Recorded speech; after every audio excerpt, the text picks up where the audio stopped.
Hello, good afternoon. Hi, Joe. How are you? Good. How are you? I'm wonderful.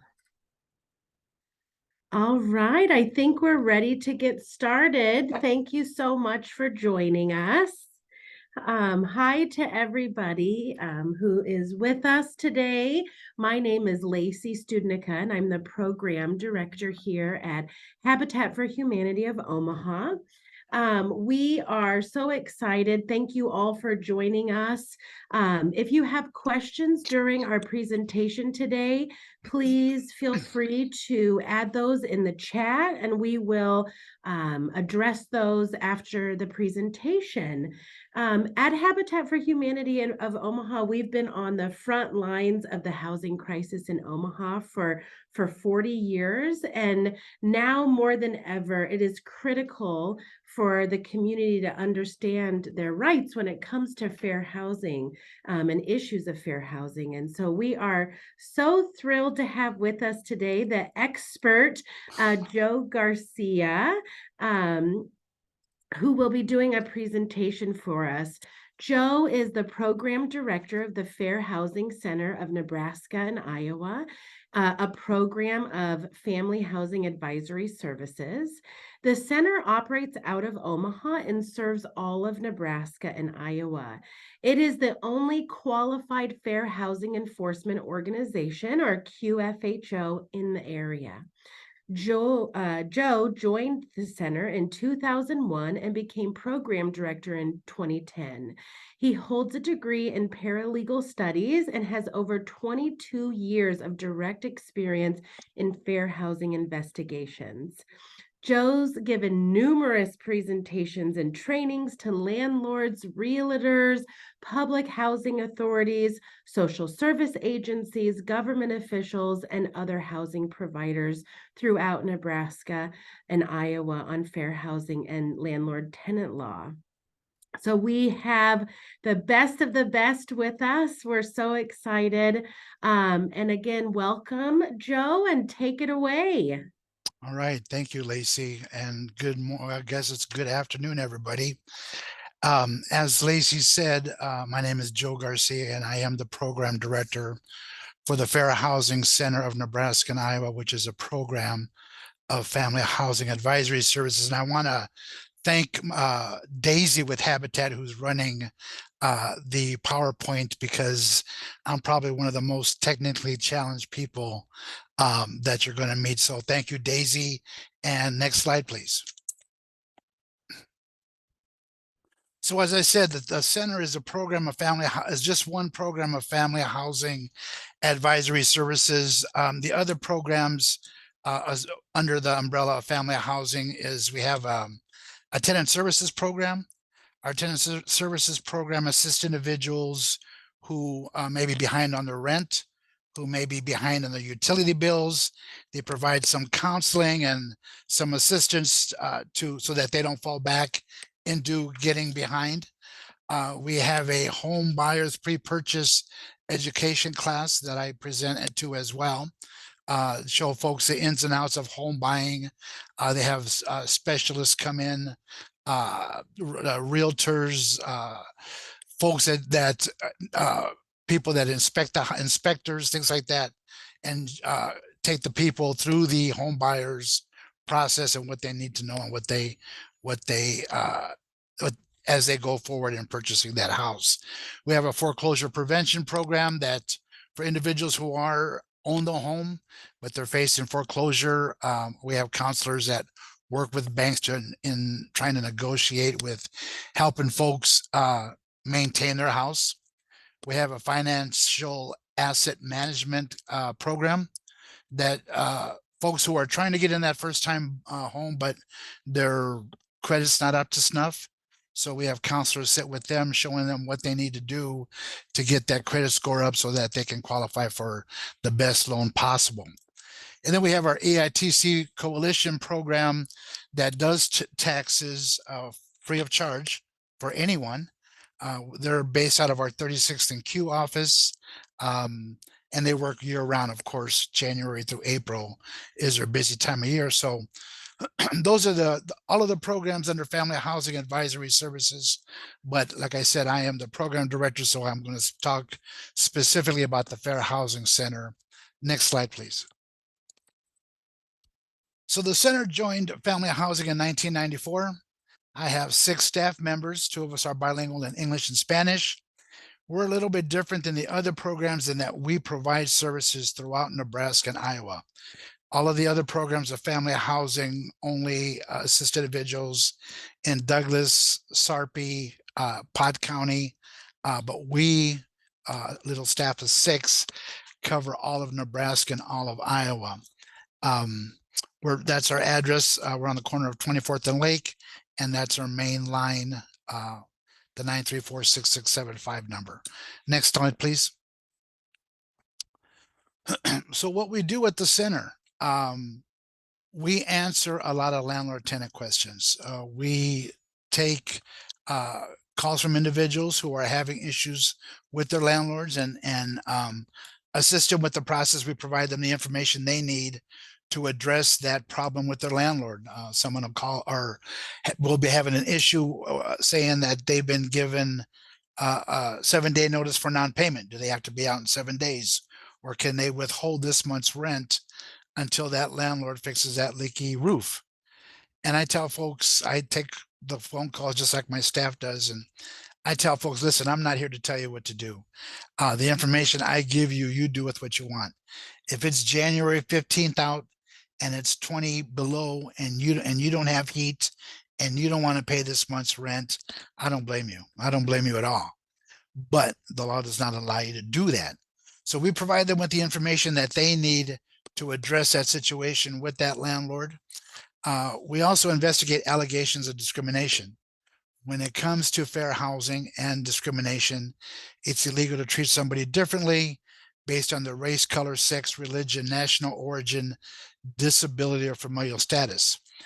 So we investigate those type of allegations.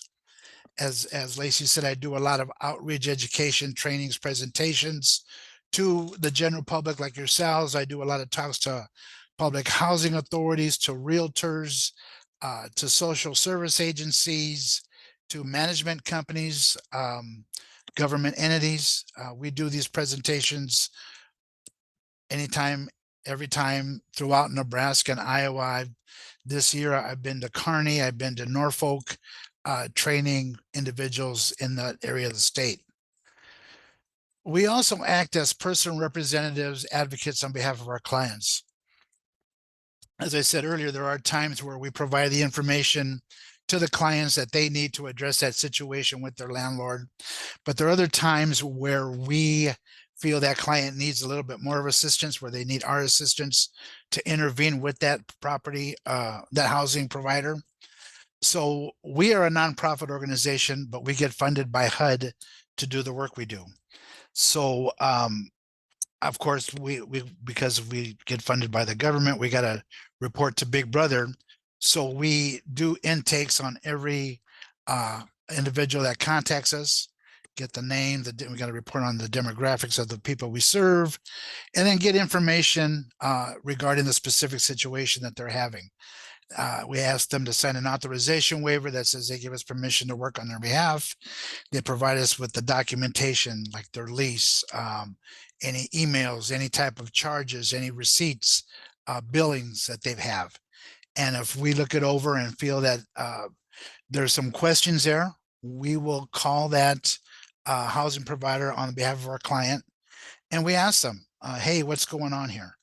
Now, as some of you may or may not know, I'm sure most of you know, that there's always 2 sides to the story. We are only getting one side. So we are reaching out to that housing provider to see their side of the story. What can they provide us with proof of why they're doing what they're doing? And sometimes there's an answer, or sometimes that client doesn't always share that information with us. But what we do is try to come up with a plan, something that's going to be fair to both parties, so that both parties can continue to do business with each other.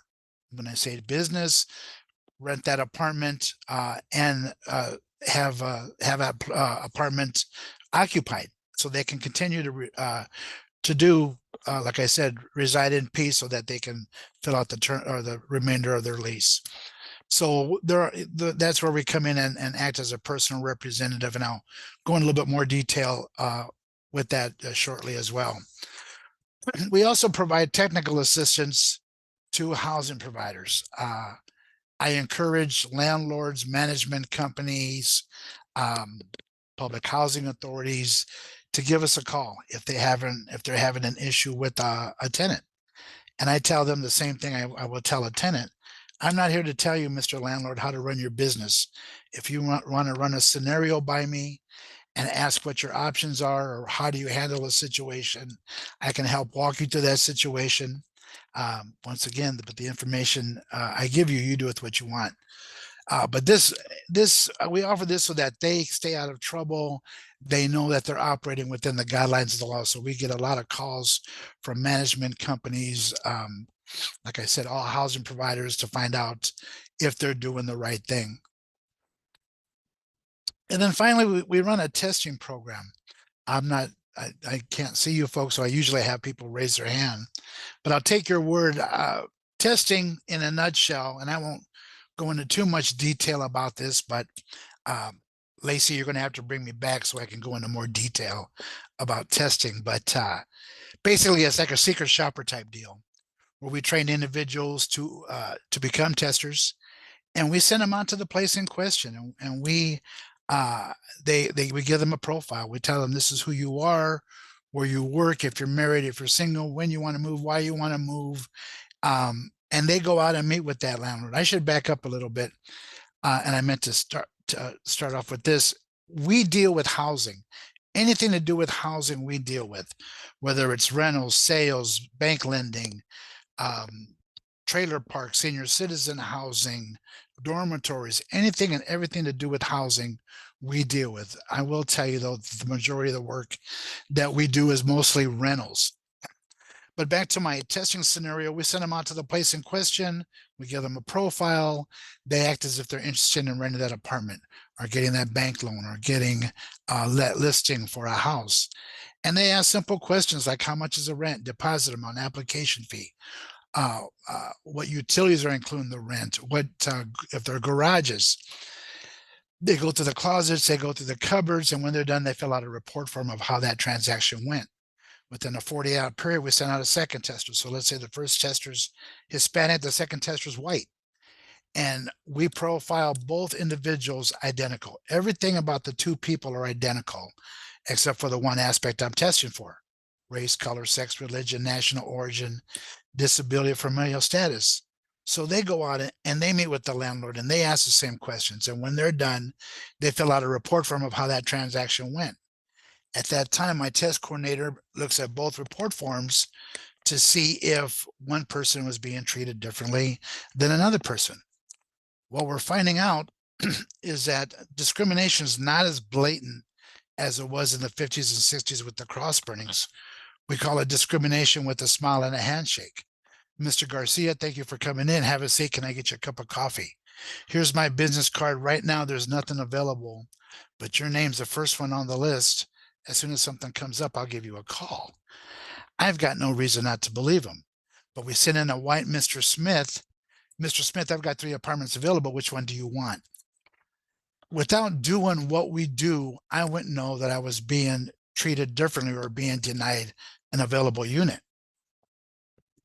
Now, we're not here to point out that you're a racist, you're a racist, you're a racist. We're here to point out that at this place, at this time, when these 2 individuals were in front of you, this is what was said and offered to this person. This isn't what was offered to the other person. Now, as Lacey said, I've been with the center since 2001, been the director since 2010. But prior to that, I was a test coordinator. And so we did these tests throughout Nebraska, throughout Iowa. As I said, we get funded by HUD to do these tests. I get contracted by civil rights organizations, city civil rights organizations and state civil rights organizations that know discrimination is going on, but they can't prove it. So they contract with us. We're the only testing program in the 2-state area. There's other testing programs throughout the United States. The next closest one, I believe, is in St. Louis. So we do this. So I work closely with the Iowa Civil Rights Commission, Nebraska Equal Opportunity Commission, do work in Lincoln, Sioux City. We just wrapped up some work in Iowa City, did some work earlier this year in Davenport and Cedar Rapids.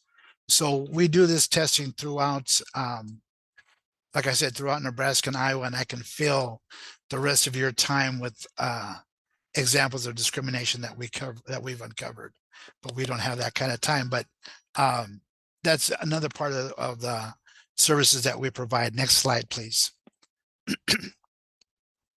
Some just real quick stats. And last year, the center assisted over 1,100 individuals with their housing concerns. We investigated 272 allegations of housing discrimination. We conducted 32 fair housing trainings to over 900 individuals. We assisted 86 disabled clients with having their request for a reasonable accommodation granted.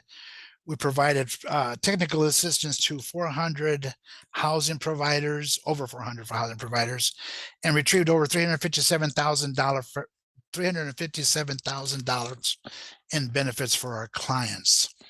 Next slide, please.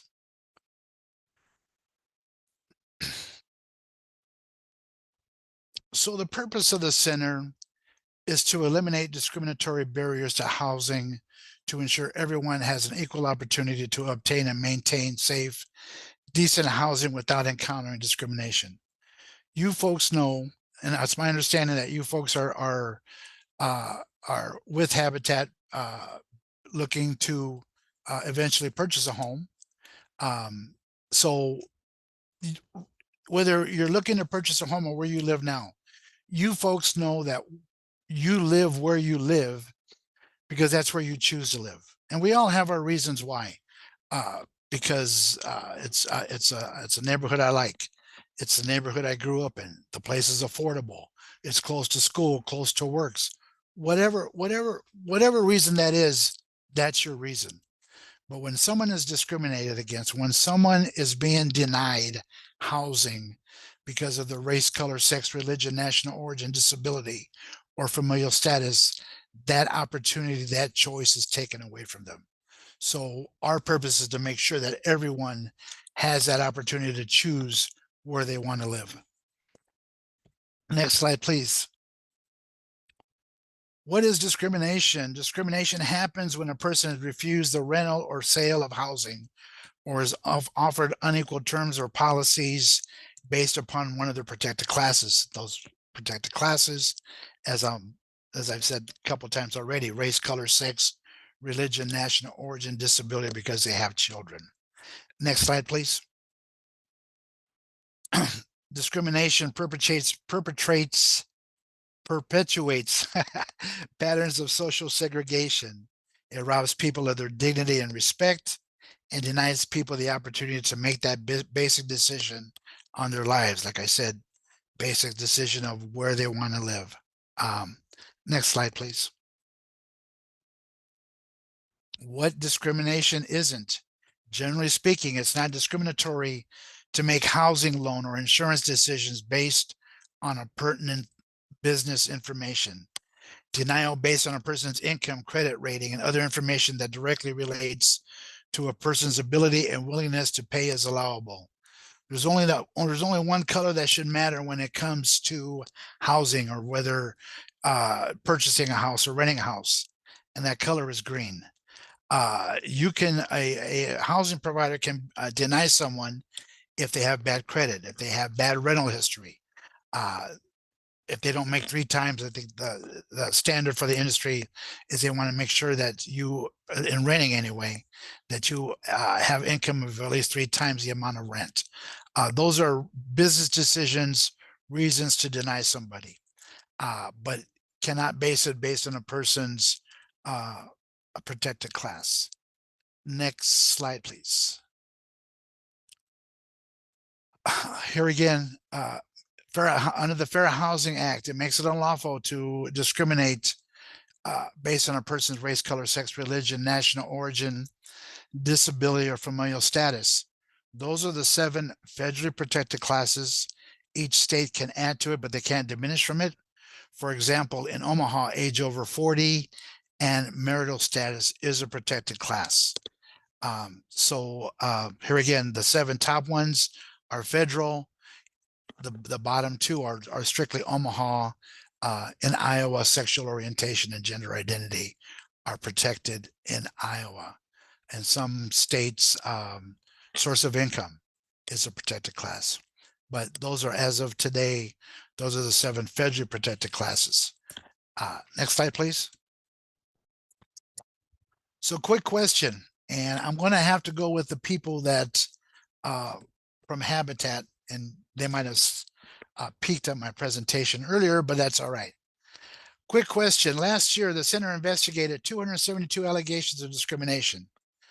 Of that number, 73% were on one particular basis. I want you to folks to tell me, what was that basis?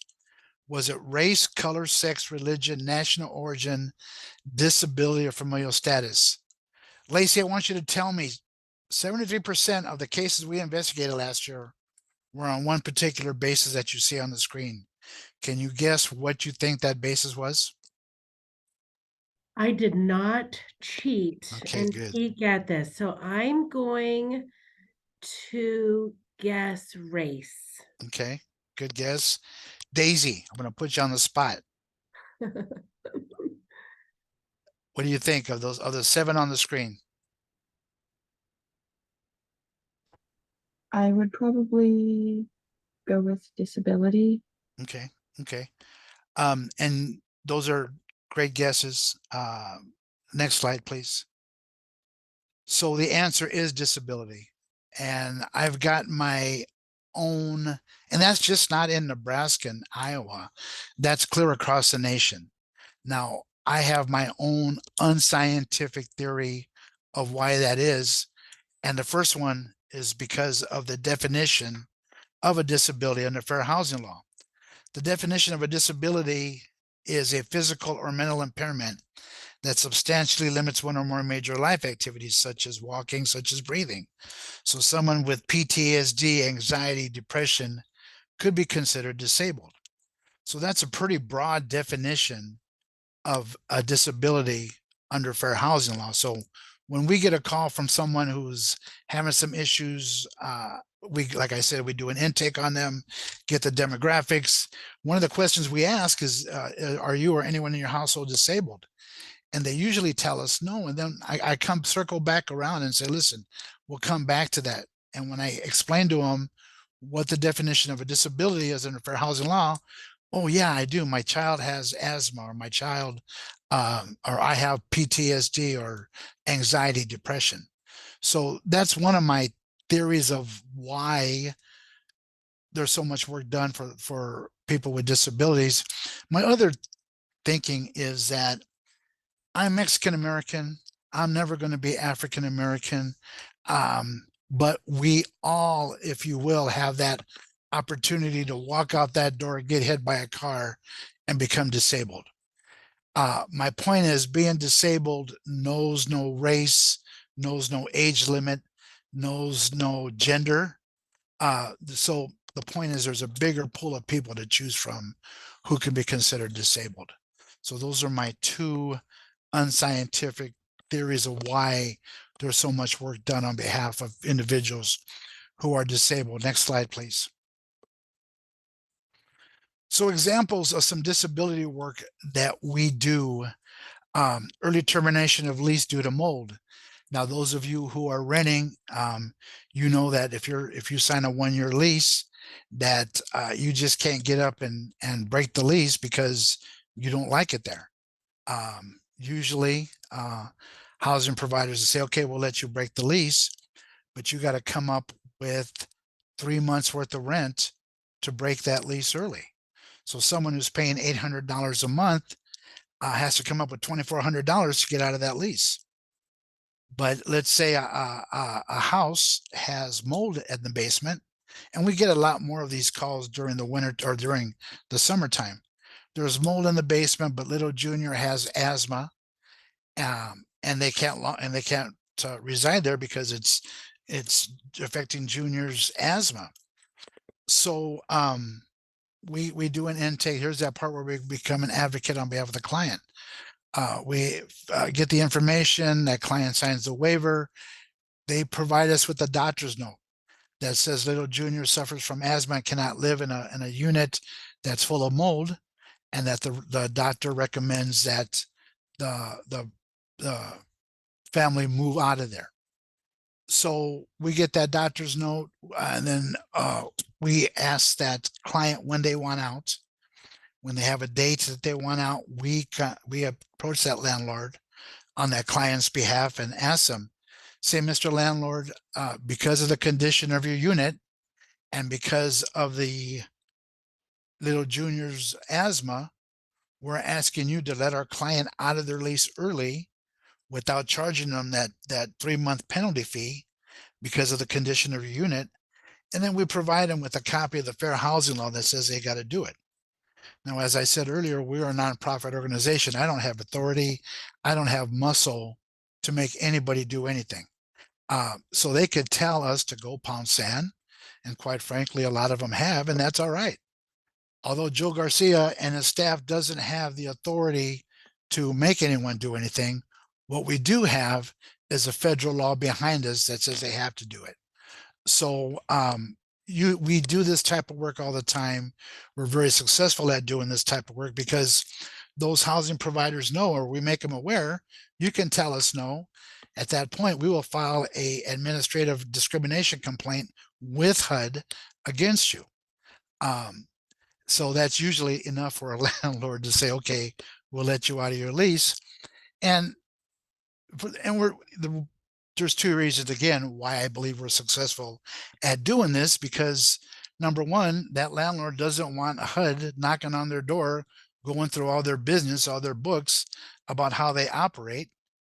And probably more of the unfortunate reason why is that it's a lot easier, it's a lot cheaper for a landlord to let a client out of their lease early, as opposed to making the repairs, because they can bring in someone right behind them and rent that unit to them without making the repairs.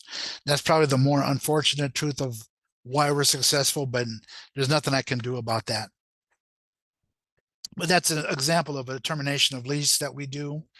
The waiving of a no pet policy, on a pet deposit for a service or emotional support animal.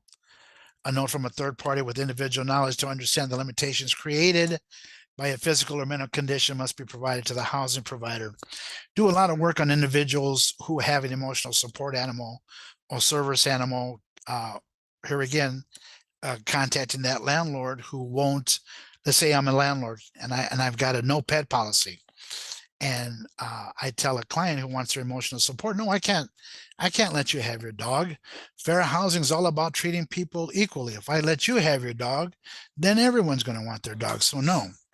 Well, the truth is that people with disabilities have a few more rights because they have more obstacles to overcome than a non-disabled person. So not only does that landlord have to allow that animal, but they cannot charge them any additional fees, no additional pet rent, no additional pet deposit. Even though they do have a no pet policy, this animal isn't considered a pet. Now, this is a very hot topic with housing providers, saying that they don't,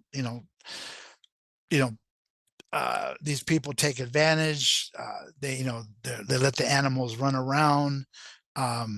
They're faking their disability. Well, maybe they are, maybe they're not. But I tell folks, they tell the landlord, say, we should be able to charge them. And I tell housing providers that when a person has an emotional support animal or a service animal, it's needed for their disability. So they can't look at that animal as a pet. It's considered an assistive device, similar to someone who uses a wheelchair or a cane. I tell the landlords, you don't charge additional fees for someone who uses a wheelchair or a cane, because it's assisting them with their disability. That's what this ESA does. It's emotional support animals. It's assisting individuals with their disability. So we do a lot of work for individuals who are being charged fees for their emotional support animal. Also do a lot of work on individuals who are request a handicap parking stall. Let's say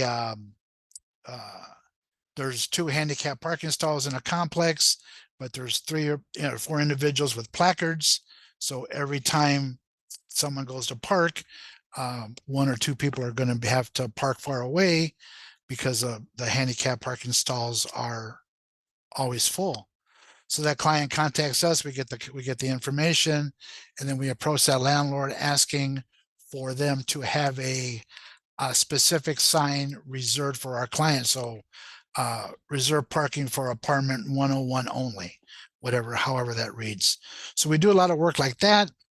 And then also a lot of work on individuals who receive Social Security disability, and they don't get their rent until after the rent is late. In most cases, the rent's due on the 1st of the month, delinquent after the 3rd or 5th. And for every day it's delinquent, a person gets charged $20 a day. But our client doesn't get their check until the 10th of the month. So every month they're going to be late on the rent and have to pay late fees. So we approach that landlord and say, here, if it wasn't if it wasn't due to our client's disability, our client would be able to pay on time.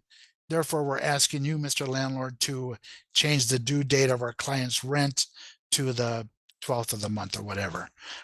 So those are some examples of the disability work that we do. Next slide, please.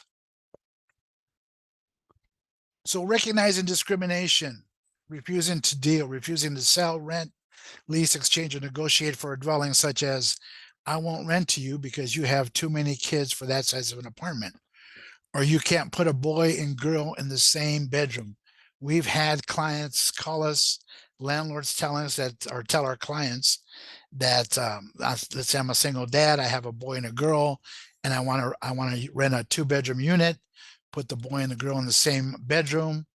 We've had landlords tell us, or tell our clients that, no, the government does not allow me to put 2 different genders in the same bedroom. A housing provider cannot tell you how to house your children. Different terms and conditions. Discrimination in the terms and conditions of a sale or rental of a unit. Something like, Mr. Garcia, can you provide me proof of your legal status?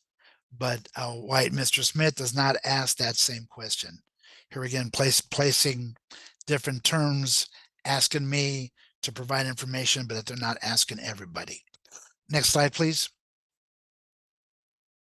Discriminatory presentation, to say, publish, or display a discriminatory preference with respect, sale, or rental of a dwelling, such as whites only, no kids, Christians only.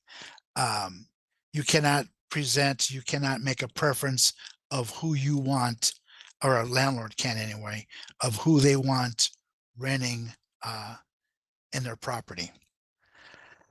Steering, engage in directing anyone to homes or rental property in a particular area based on discriminatory reasons, such as, I only rent my ground floor units to families with children, or a set of individuals receiving listings to only one area of town. So let's say, as you folks get to the point of looking for a house to purchase, whether it's through Habitat or anywhere, let's just say I'm looking for a place and they give me, because I'm Hispanic, listings in South Omaha and North Omaha, but they won't give me listings in Papillion, La Vista, or Ralston. Here again, steering a group of individuals to an area or away from. Next slide, please. Unequal financing, deny a loan to anyone or discriminate in the terms and conditions of a loan based on discriminatory reasons. Here again, denying a loan because of one of the 7 federally protected classes, because of their race, because of their colors, because of their gender, because they're disabled or they have children in the home. Cannot do that. Blockbusting, I'm sure it happens, but it's not as prevalent as it was in the 50s and 60s.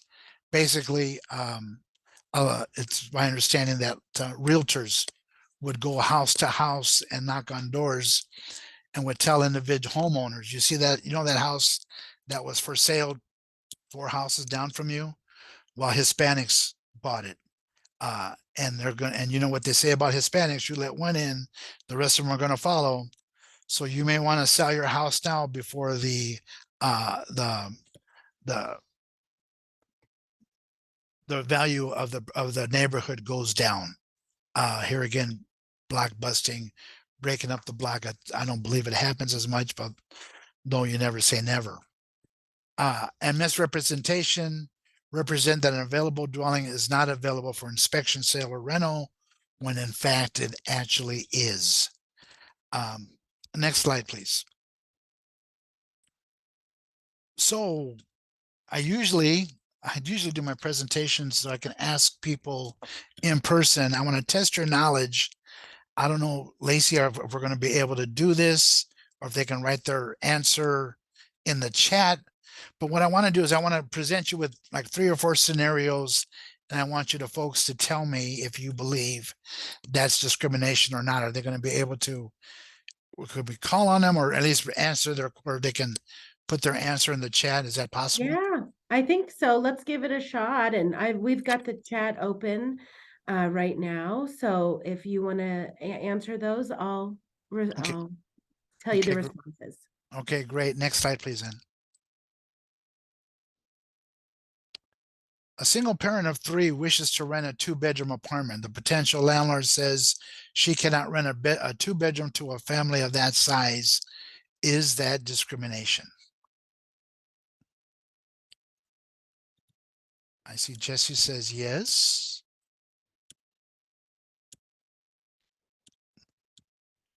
Yep, we're seeing a lot of yeses here. Okay, excellent, excellent. You guys are paying attention. You are correct. That is discrimination. Next slide, please. A white couple and a Hispanic couple go to the same real estate agent looking for listings of houses in the same price range, housing type, and are open to any area. The white couple is given listings only in one area of town, while the Hispanic couple is giving listings only in another area. Is that discrimination?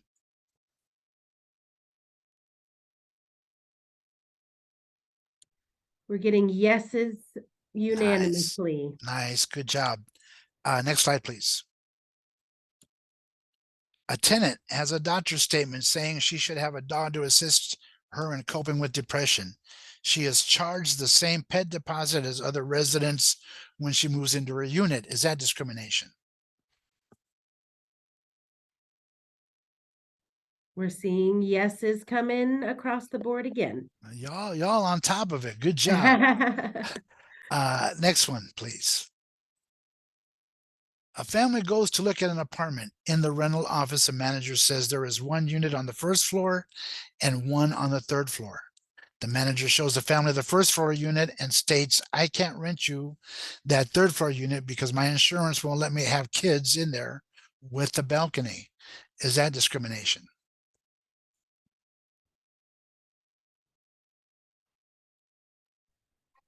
Yeses again. Nice. That's correct. An insurance company has got nothing to do with nothing on how you house your children. They can't provide that type of, they can provide the insurance. They can't tell a housing provider only rent to children on the bottom floor. So nice job. Next slide, please. A man with a Section 8 voucher finds an apartment that is perfect for his needs. In negotiating for the unit, the landlord states that he does not accept Section 8 vouchers. Is that discrimination? We're getting no's this time. Nice. Excellent. That's correct. You are correct. I think you guys were perfect. Yeah. No, source of income is not a protected class in Nebraska. I believe that they were trying to get that passed in the legislature this past summer, but it did not pass. So right now, a landlord can refuse someone with a Section 8 voucher. Now, if a landlord is accepting Section 8 vouchers from one group of individuals, but not another, then it's not source of income. It could potentially be race. So, but as it stands right now, if he says no to everyone, or they say no to everyone, then it is not discrimination. So good job. I applaud you guys. Next slide, please. So something for you, as you folks get to that home buying process, some, things for you to keep aware of is steering, getting to an area of town or away from, getting listings in one area of town but not another, listings with or without personal information, refuse to sell or negotiate with you, make services unavailable, or place different terms and conditions on your sell or buying process. Next slide, please. Where might you find discrimination? Top to bottom, real estate agents, banks, insurance companies, private owners, advertising, printed, visual, or oral, maintenance, vendors, anyone associated with the complex or the business in the office. Everyone's liable to follow fair housing law. Next slide, please. As I said earlier, that we do a lot of landlord tenant work, and just some of the quick issues that we see under landlord tenant: evictions versus termination notices.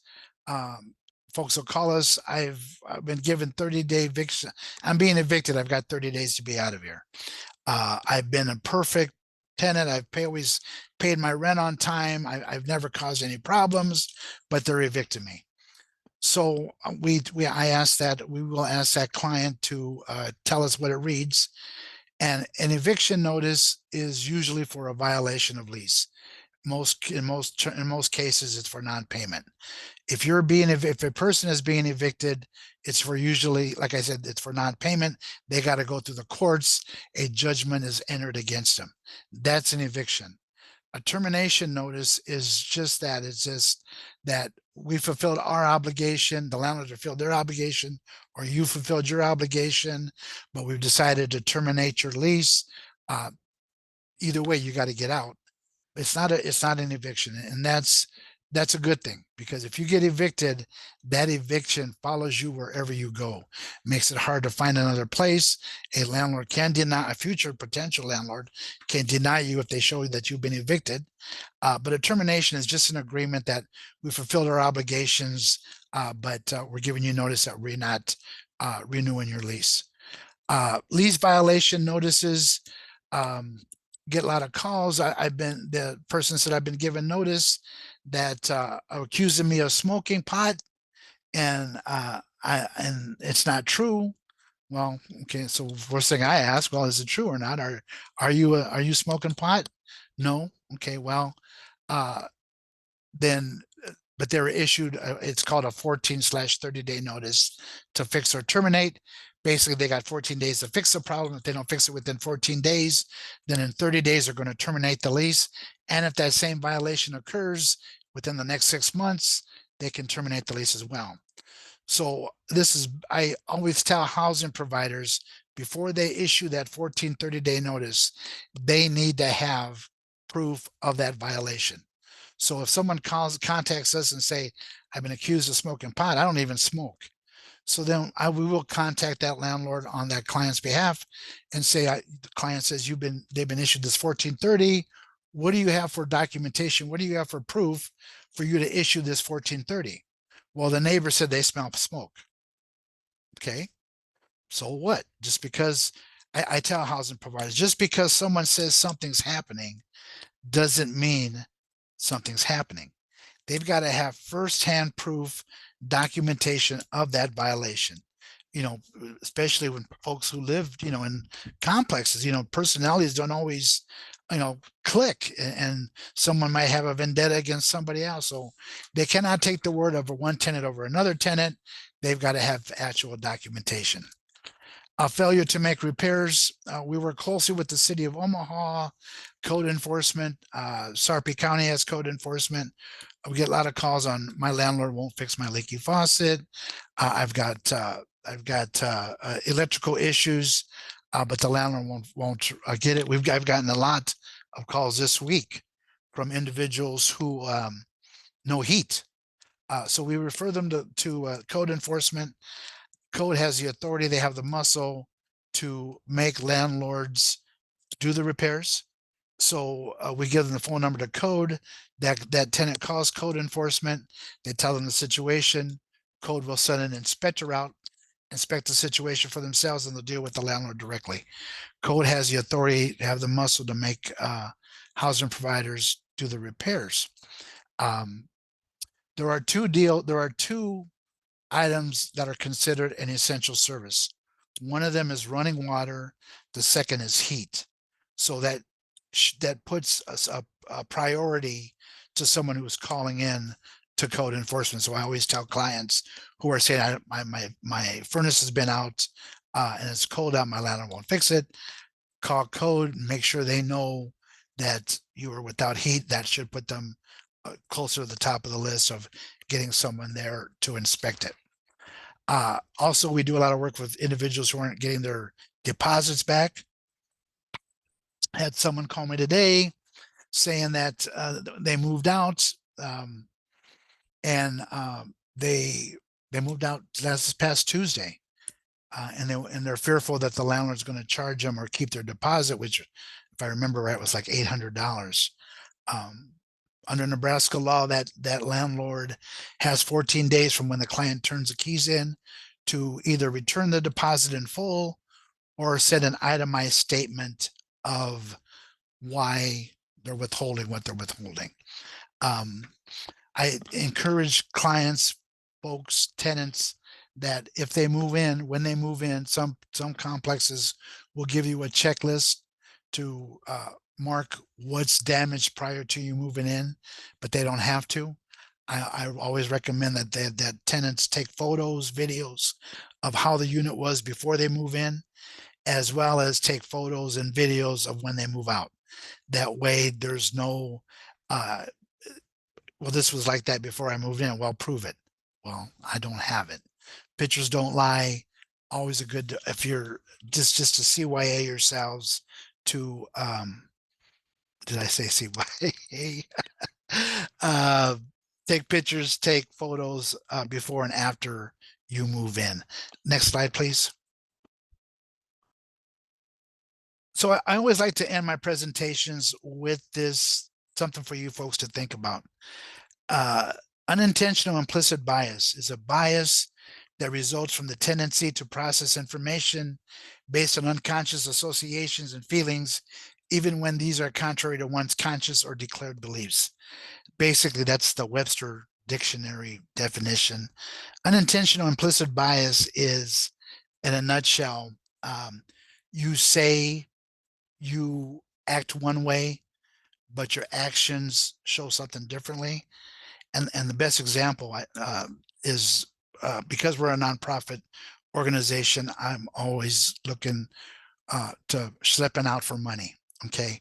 About up until like 5 years ago, we had a fundraiser for my center. It was called the Toast of Fair Housing.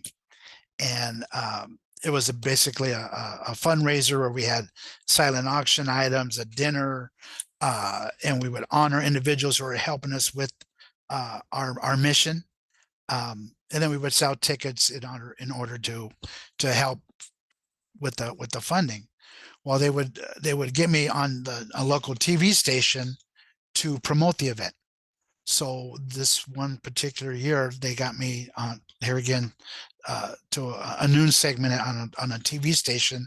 So I go behind, they take me back to the studio, and the guy comes back, goes to commercial, and he comes over. I said, hi, I introduced myself as Joe Garcia. He goes, hi, Joe, nice to meet you. He goes, I got one more segment to do. He goes, and then when I'm done, we'll put you behind the desk. We'll mic you up, and then we'll talk about the event. So So he goes, does his thing. They go to commercial. They bring me back behind the desk. And then he says, I'm just going to feed you simple questions. Like, you tell us about what your organization does. You tell us about this fundraiser, and we're going to get people really excited and sell a lot of tickets for you guys. So, okay, 3, 2, 1, bam, you're on. And the TV guy goes, and we're back. He goes, and we're here to talk about a good cause, a great organization, and we're gonna help these folks. We want you to attend it so we get these folks the funding they need to continue their work. He goes, and I'm here with the director of the Fair Housing Center, Jose Garcia, and Jose is going to tell us about his program. Now, okay, that's fine. When I introduced myself to the guy, I introduced myself as Joe Garcia. And technically, Jose is Joe in Spanish. So technically he was right. And I wasn't upset. It was just an observation that he called me Jose, because, and I wasn't, like I said, I wasn't offended by no means, because Lord knows my wife has called me a lot worse. But the point is if my last name wasn't Garcia, and if I didn't have brown skin, would he have introduced me as Jose Garcia? What do you think? Put it in the chat. If my last name wasn't Garcia, and if I didn't have brown skin, would he have referred to me as Jose? Yeah, yeah. My point is that it wasn't ill-intended. People of color know. I mean, but it's different strokes for different folks. Like I said, I wasn't offended by no means, because I can take a joke. I can take a joke like a mug, but it it was just an observation. And just yesterday, I was at a gas station waiting. I go inside and waiting to pay, and there's two people in front of me, and they're talking, and I believe the conversation was about what they were making for dinner. And it was a gentleman and an elderly woman, and the elderly woman was sharing what she was going to put on her casserole. I don't know. And then the guy saw me, and he says, first he says, well, I know, he goes, when can I come over for dinner? Jokingly. And okay. So then he goes, he sees me, and he tells the lady, I know what he's having for dinner. He's having tamales. So I just, yeah, okay. I don't know. It was an ill intent. And then he came over and shook my hand. Hey, brother. He goes, I'm from LA. He goes, I grew up on taco trucks. Good for you. I don't know. I don't know. It just, you got to be careful. We all have our beliefs. We have our likes, our dislikes. We all do. But you just got to be careful about what you say, what you do, when dealing with everyday life. So anyway, that's I hope I didn't cut it too short. I do talk a lot. I'm sorry. Questions. I'm open to questions. And let me put this out there. And I don't think I'd put this on the slide, but if you have any, you may not have questions today, but you may down the line. Oh, there it is. Ta-da! There it is. Contact. Give that's our phone number, 402-934-6675 or 1-800-NOW-FAIR. Or I can give you my direct line if you'd like. My direct number is 402-934-6669. Like I said, you guys were on top of it. Your answers were spot on. But I can answer questions now. Yes. Wonderful, Joe. This was awesome. Thank you. And you are hilarious. So that was a nice added bonus. But we do have some questions in the chat that I'll just read off really quick. The first question was, will there be a certificate given out for this training? And I don't think so. Do you provide that ever? I can. I can Okay. send it to you folks, and then you can do with it what you want. Okay, perfect. Yeah. So we will have you guys follow up with us, or you could even reach out to Joe if you need that. The next question is, you mentioned if there is mold that we can get out of the lease if we have something like asthma. Do we have to wait a certain amount of time after we notify the landlord that we need to move, or can we just move? Well, you just can't move. You've got to notify if indeed you want out of your lease. Uh, you can ask them, hey, you guys, you have mold here, but you got to provide them with a doctor's note. I mean, here again, it goes back to just because you say you have asthma doesn't mean you have asthma. You got to provide them with documentation from a Mm, doctor that states either you or someone in your household suffers from asthma, and then provide that landlord with that note and say, hey, I need out of my lease. Or you can bypass that and call our office and we can assist you directly with help with that, getting out of the lease. But there, that's but there's no time frame to wait. You can do it immediately. okay. The next question, I started a new 15-month lease with a company that was located outside of Nebraska. For 7 months, I've paid the agreed upon rental plus other fees rate. I was notified in September that an additional fee was being added starting this month for rental insurance coverage and such. And I informed the management that I shouldn't have any changes in my rental payments in the middle of my lease, but I'm still being charged the additional fees. What are my options? It would, you're right. You shouldn't be. When you sign that lease, you agreed to be there for 15 months. You agree to pay XYZ. You agree to be a good, everything associated with that. So the terms should not be changed. Now, I will tell you that bigger companies with their fancy attorneys know how to word it so that it's outside of the realm of the rental agreement. It would be interesting to see how what they're calling it or how they're getting around it. Because just on the face of what you're telling me, you shouldn't be have to be charged extra, but it'd be interesting seeing how they're here, like I said, how they're wording that charge. Okay, awesome. Next question. Can a landlord require that someone clean up their apartment before they fix something?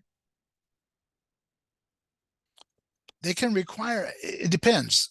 It depends if the thing that needs to be cleaned up would be affecting that landlord's doing the repairs. So like, if you got clutter in front of a furnace or something like that, I don't know. Uh, it would depend. It would depend, is it have to do with that landlord making the repairs? Okay. What's my dirty laundry in my bedroom got to do with my furnace? It just, Right. so All right. And then the last question is, can a tenant give the landlord a 1430 notice for failure to repair? absolutely. Absolutely. That 1430 goes both ways. And a tenant can take it a step further.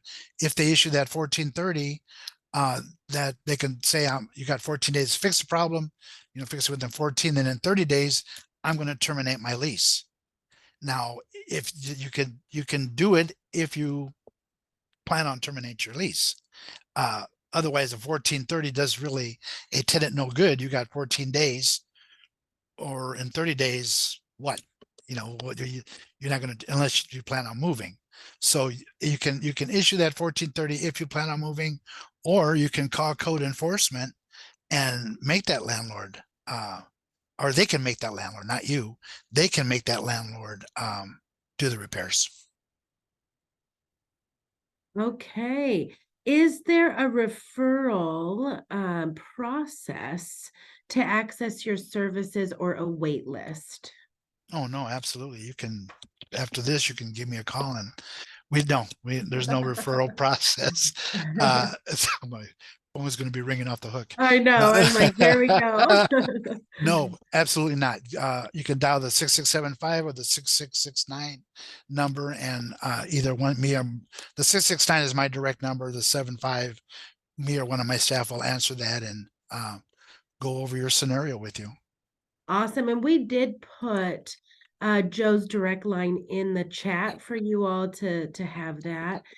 This was so incredible, Joe. Thank you so much for your time, for everything today. This was so helpful.